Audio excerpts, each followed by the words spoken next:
우리 교회의 가정들 중에서 자녀를 해외로 공부하러 좀 일찍 보낸 분들이 간혹 계십니다. 조기 유학에 이 바람이 한번 있을 때, 유행같이 있을 때 아마 영향이 있었던 것 같기도 하고요. 자녀가 중학생일 때 해외로 보냈던 한 집사님 네 분을 얼마 전에 만나서 대화할 기회가 있었는데요, 그런 얘기를 하시더군요.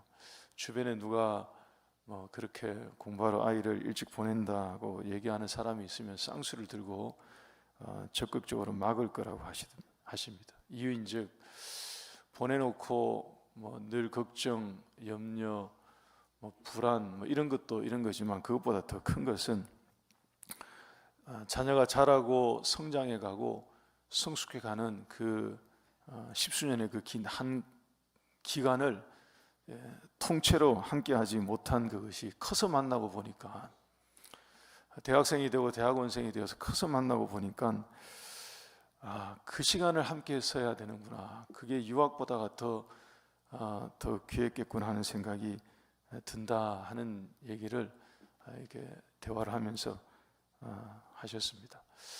여러분, 야곱이 에서의 눈을 피해서 이 외삼촌의 집 라반, 오늘 이 본문이 그 내용인데요, 라반의 집에 갔을 때 중학생, 중고등학생 나이쯤 됐을 겁니다. 누가 제일 괴로워했을까요? 가고 난 이후에 엄마인 리브가가 제일 괴로웠을 것입니다. 왜냐하면 야곱을 거기에 보낸 장본인이 누구냐? 리브가였습니다.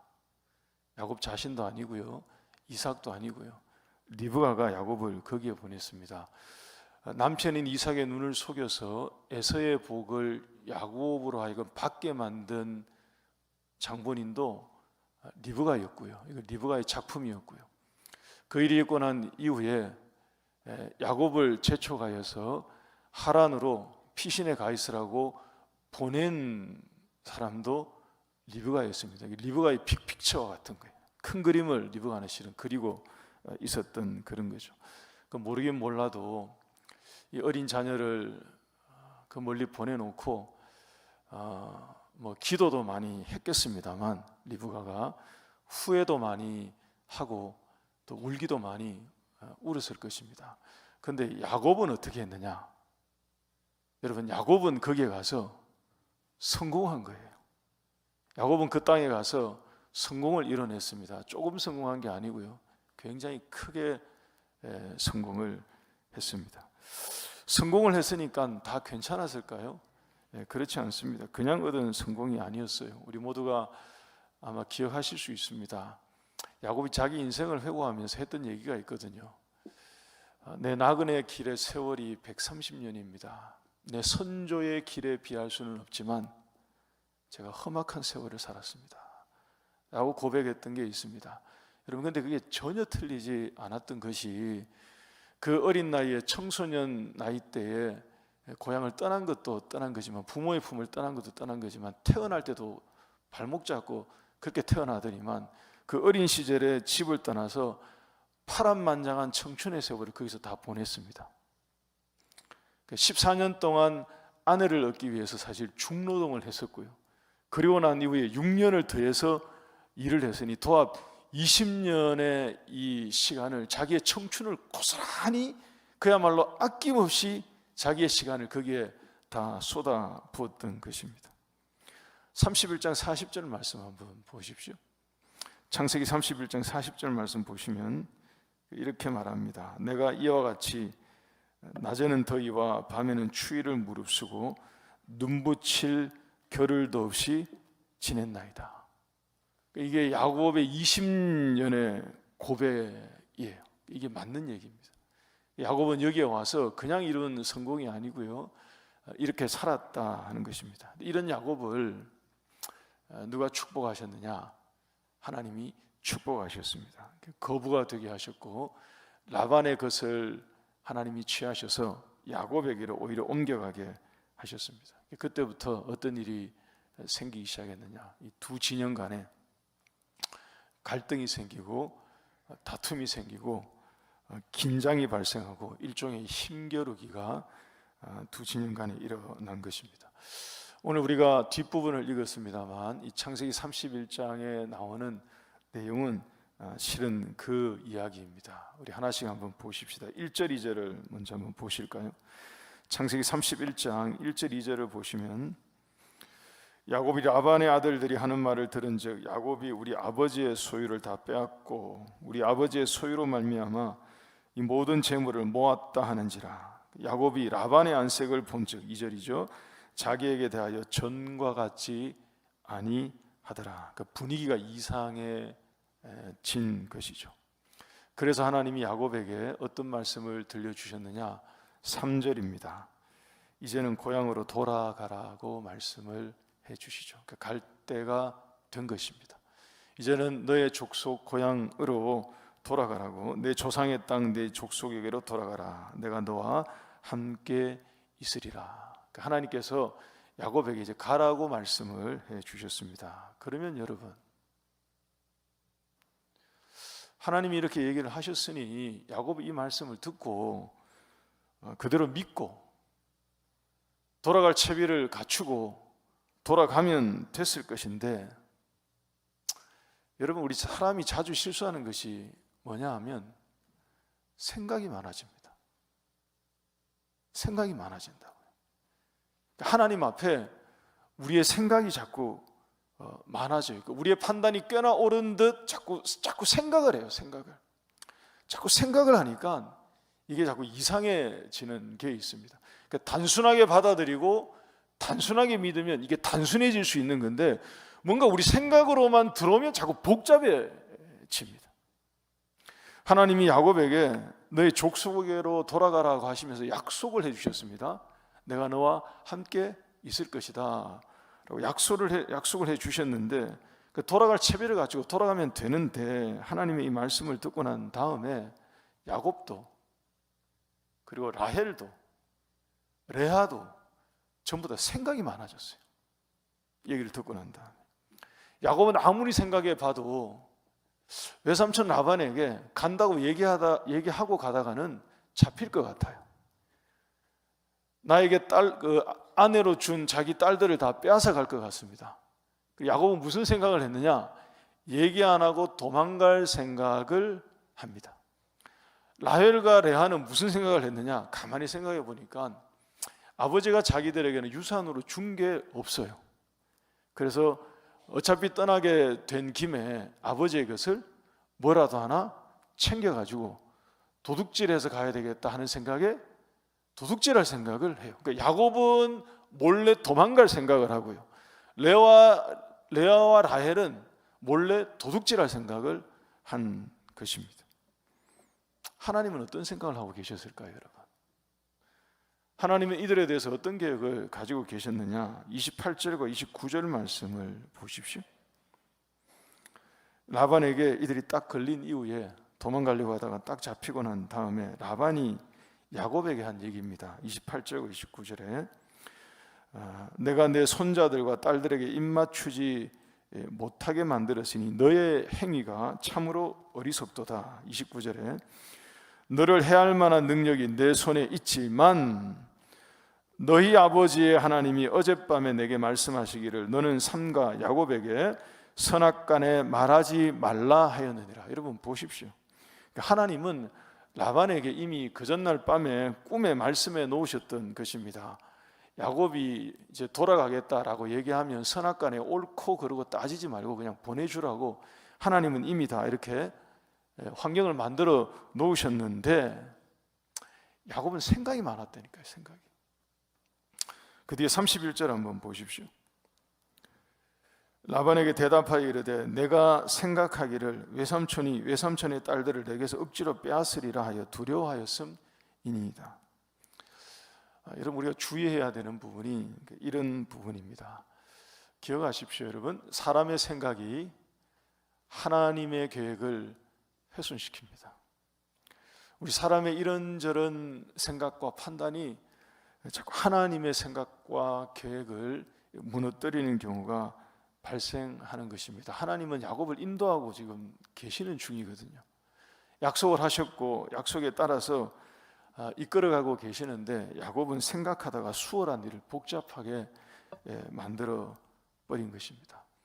우리 모두가 하나님 앞에, 하나님 말씀 앞에 단순해질 수 있기를 바랍니다.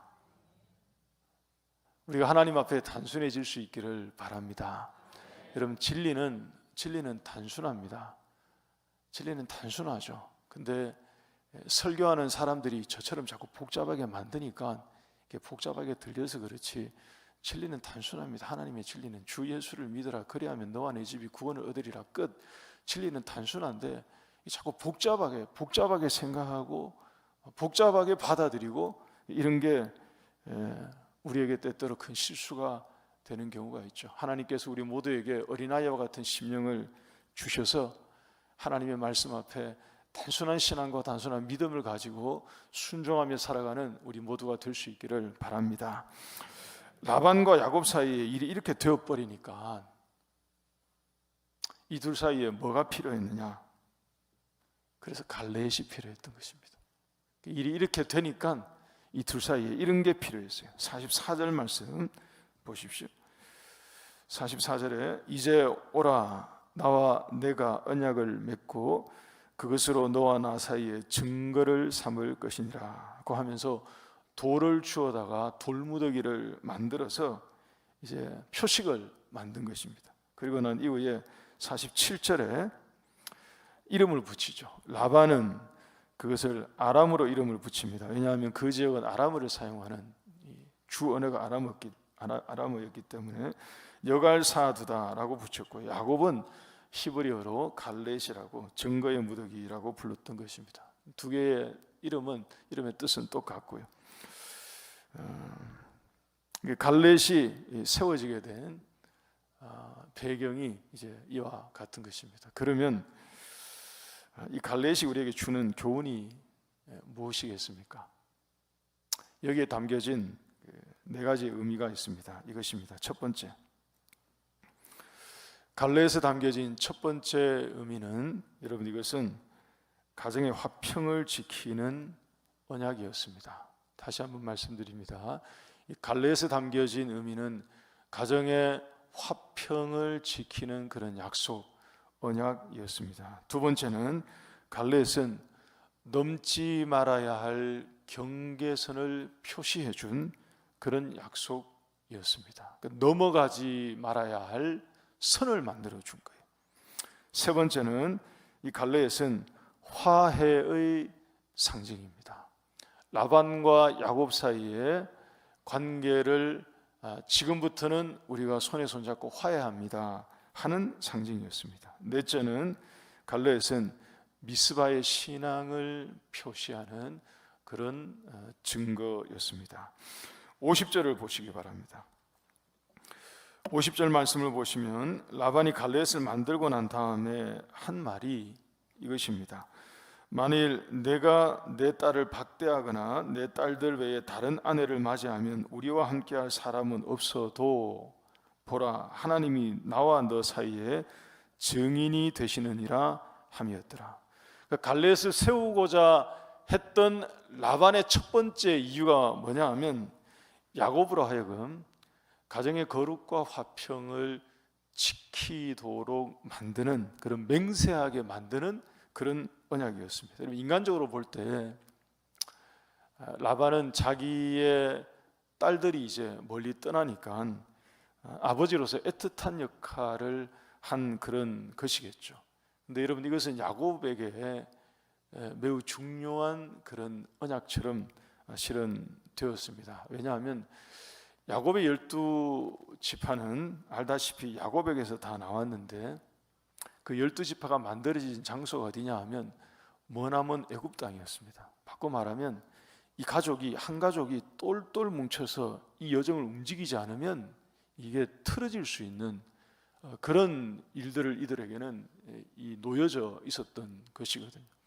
고대 사회의 관점으로 봤을 때 이 언약을 맹세를 하지 않았다고 하면 야곱의 12지파가 만들어질 때 이게 12지파가 아니라 다른 모양으로 복잡하게 됐을 수도 모릅니다. 있을지도 몰라요.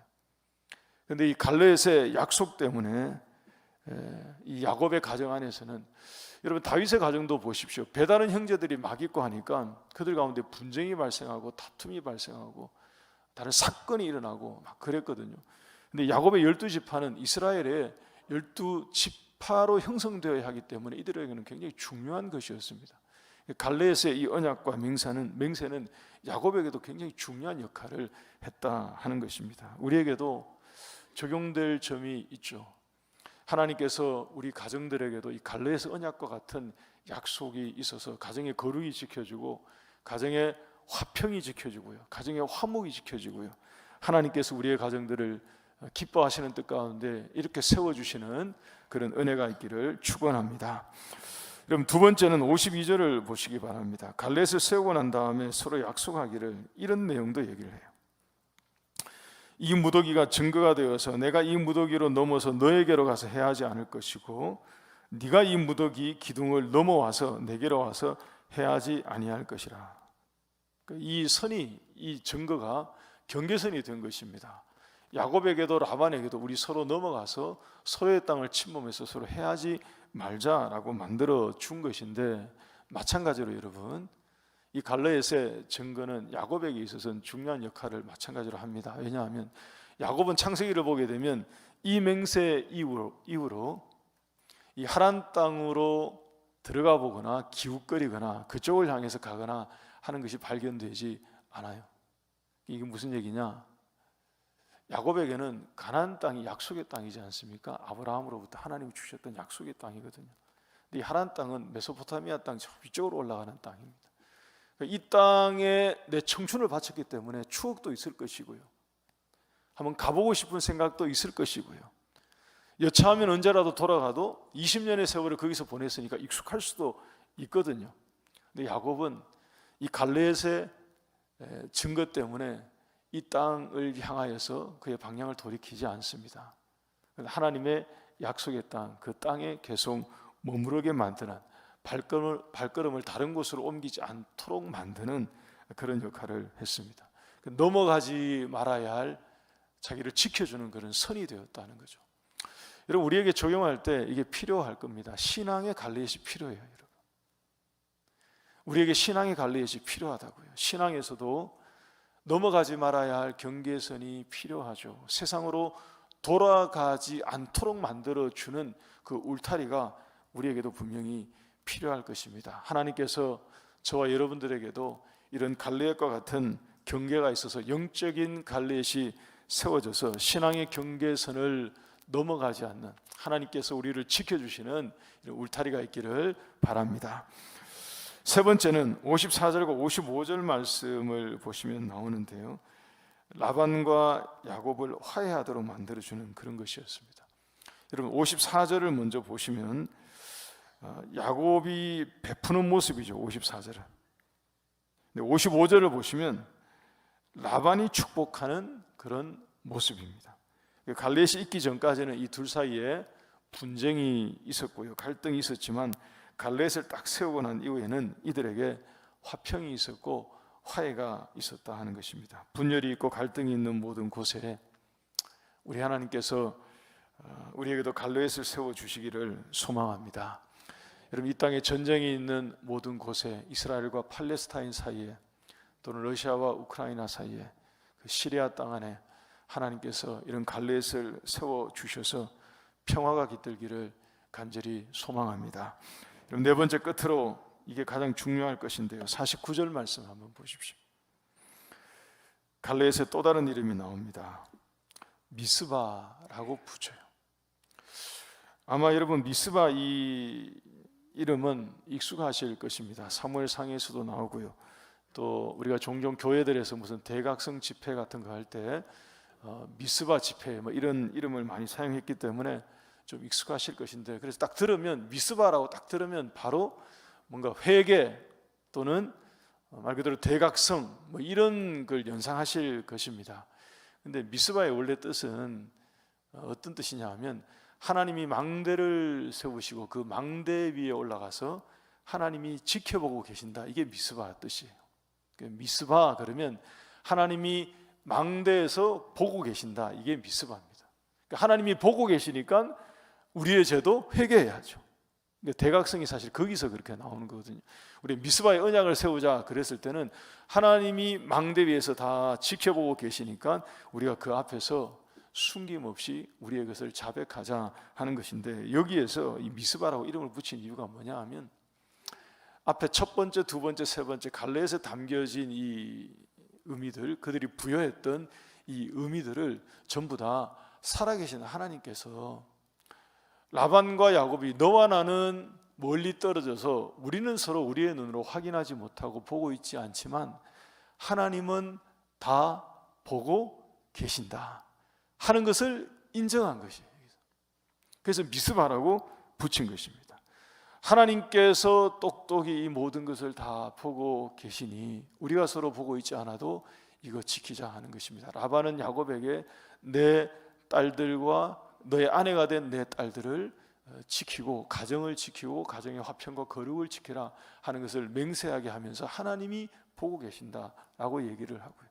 우리가 서로 넘지 말아야 할 선을 만들어 놓고 우리가 보고 있지 않아도 하나님이 이것을 보고 계시니 우리가 지키자 하는 이런 약속들을 한 것입니다. 그래서 미스바라고 붙인 거죠. 교회 여러분, 우리에게도 이런 갈래에서의 맹세가 있어서 하나님이 우리를 보고 계시는 줄 믿으시기를 바랍니다. 그래서 우리가 어디에 있든지 코람데오라고도 하지 않습니까? 하나님 앞에 살아가는, 하나님이 우리를 늘 보고 계시니 우리가 하나님 앞에 사는 것입니다. 어디에 있어도 또 어떤 일을 하고 있어도 하나님이 나를 보고 계시고 지켜보고 계신다 하는 이 갈렛의 맹세에 담겨진 이 의미를 기억하시고 오늘 하루도 그렇게 살아가시는 우리 모두가 될 수 있기를 바랍니다.